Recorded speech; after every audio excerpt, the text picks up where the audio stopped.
Hi, everybody, and welcome to Module 3. It was a pleasure to take a look at all of your topics and your brainstorming discussion. And I really enjoyed some of the things that you said about what you need to do in your local communities to make it better and the different officials that you would appeal to in order to make those changes. So this can really be a live project that you could, in fact, bring to those officials and make that change in your community. So you can see this in the broader scope of things outside of the classroom. Right, I know we're putting this together. You need to pass English 102, but you could, take this outside of academics and into your communities. So be thinking of that when you're putting this together, if that is something that fires you up and makes you feel passionate about making that community change. As we've seen in our discussion, words are powerful. Words can change the world and our communities. So that's really what we're drawing on here to, move forward and see how powerful those words are in our lives.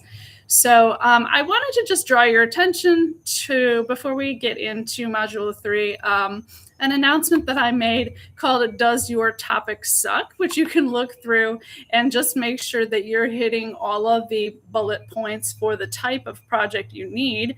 It's okay if you don't have everything worked out right now and you need to narrow things down. Some of you had a very broad idea, and we're going to be working on narrowing that down to your local community and really honing in on those specific points that can make that community change. So in my announcement, Does Your Topic Suck?, you're going to be taking a look at things like, can I name a real community? Not everyone, not society, not the world, not every human in the history of all mankind, even dead ones. And can you point to a real decision maker who could actually fix this?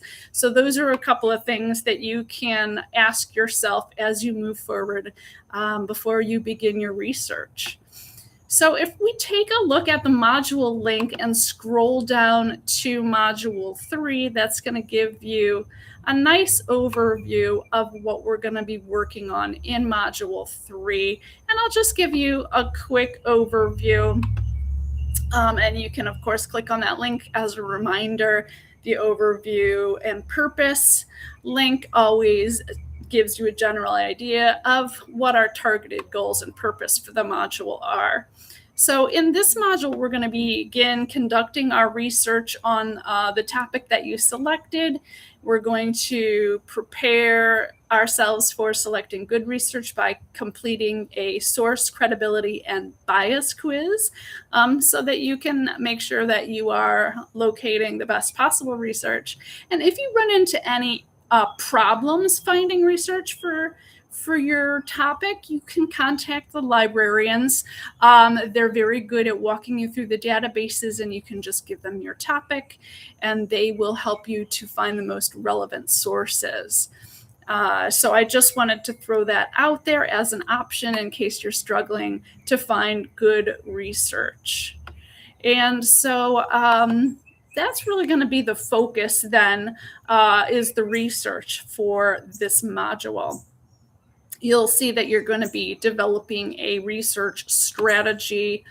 You will be taking a look at evaluating important voices in this section. And what that really means is the 5 W's: who, what, where, when, why, and the H, how. So the goal then is to determine the author's credentials. What kind of education has this author had? Do they have expertise in this subject? You're going to be identifying the purpose of the information. Is it clearly supported by evidence? That'll let you know if this is a good source. You're going to be looking at where that information comes from. Is it a newspaper? Is it a peer-reviewed journal? Peer-reviewed journals are the strongest sources that we can find.